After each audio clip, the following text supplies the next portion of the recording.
On se pose une question aujourd'hui, mais où est passé l'underground?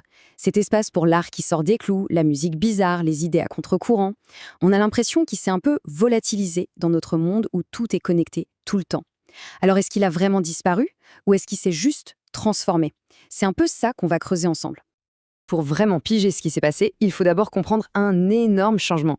Avant, notre culture, elle était verticale. Il y avait un haut, un bas, un centre et une marge. Aujourd'hui, tout est horizontal, tout est en réseau. Cette diapo le montre très bien. Avant, on parlait de marge, un concept clé pour l'underground. Maintenant, on parle de connexion. La profondeur a été remplacée par la vitesse et la viralité. Et ça change absolument tout. Alors, avant d'aller plus loin, faisons un petit retour en arrière. Pour bien comprendre ce qu'on a peut-être perdu, il faut se souvenir de cet ancien monde. Un monde qui avait littéralement un dessous. Un vrai souterrain, symbolique bien sûr. Et c'est là, dans l'ombre, loin du regard du grand public et des logiques de marché, que les idées les plus folles, les plus nouvelles pouvaient tranquillement germer. Et attention, c'est un point super important.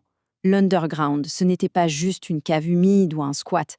C'était bien plus que ça. C'était une idée, un état d'esprit, un écosystème complet qui se construisait en opposition au mainstream, au courant dominant.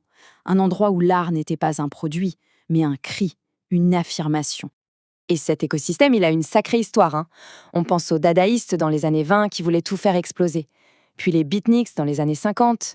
Après, bien sûr, les punks dans les 70s qui crachaient sur la société de consommation. Et jusqu'au squat de Berlin dans les années 80. Bref, chaque époque a eu son propre dessous, son propre laboratoire créatif et politique. Cette citation, elle résume parfaitement le truc.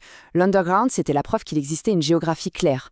D'un côté, il y avait l'intérieur, le pouvoir, les normes, et de l'autre, ce fameux dehors, un espace qu'on imaginait libre, pur, authentique. C'était croire qu'une échappatoire était possible. Et puis, tout a basculé. Une force est arrivée et a complètement rebattu les cartes. Mais attention, elle n'a pas attaqué l'underground de front. Non, non, c'était beaucoup plus subtil. Elle a simplement fait disparaître le sol sous ses pieds. Cette force, bien sûr, c'est la révolution numérique. Le processus a été radical. Internet n'a pas juste donné une vitrine à l'underground. En fait, il a complètement inversé ses règles. Ce qui devait être caché est devenu tendance. Ce qui était rare et donc précieux a été noyé sous la viralité. Et l'invisibilité, qui était une protection, une force, est devenue la pire des choses, synonyme d'inexistence. Et voilà, on arrive au cœur du sujet. La subversion n'a pas été écrasée dans une bataille rangée. Elle a été absorbée, intégrée. Le système a fini par comprendre que cette marge, cette contre-culture, était en fait une mine d'or, une source inépuisable de nouvelles tendances, de nouveaux looks, de nouveaux contenus à vendre. Il y a un penseur, Mark Fisher, qui a mis des mots très forts là-dessus. Pour lui, le capitalisme d'aujourd'hui a cette capacité incroyable de se nourrir de ce qui est censé le combattre. La rébellion n'est plus un danger. Au contraire, c'est du carburant. Ça alimente la machine. La contestation devient un produit marketing comme un autre. Bon, maintenant, quelles sont les conséquences concrètes de cette grande absorption? Qu'est-ce que ça change de vivre dans cet âge de l'hypervisibilité où tout est potentiellement visible par tout le monde, tout le temps? Notamment quand on regarde les différences entre générations. Prenons les millénials. On peut dire que c'est une génération charnière. Ils ont connu les débuts d'Internet, une époque un peu plus Far West, avec des espaces qui échappaient encore aux grandes plateformes, les blogs, les forums, les netlabels. Ils ont en quelque sorte connu les derniers jours d'un dehors numérique, juste avant que tout soit centralisé. Et puis, il y a la génération Z. Et là, le changement est total. Pour celles et ceux qui sont nés avec les réseaux sociaux, l'idée même d'un dehors culturel est devenue floue, presque abstraite. La culture, elle se vit dans des flux constants, sur des plateformes comme Discord ou Telegram. L'underground n'est plus un endroit, c'est une image virale, un mème qui explose et qui disparaît aussi vite. Et ça a un impact énorme sur une notion comme l'authenticité.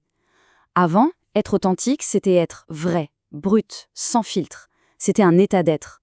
Aujourd'hui, c'est devenu une performance, un style que l'on se donne, un effet que l'on produit. L'authenticité est devenue une esthétique parmi d'autres.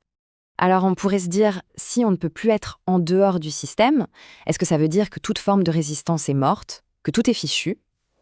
Eh bien pas si simple. De nouvelles manières d'être subversif sont apparues. Des tactiques qui ne fonctionnent plus depuis l'extérieur, mais de l'intérieur même du flux. Les règles du jeu ont changé, donc les outils aussi. La nouvelle boîte à outils du contestateur numérique, c'est ça.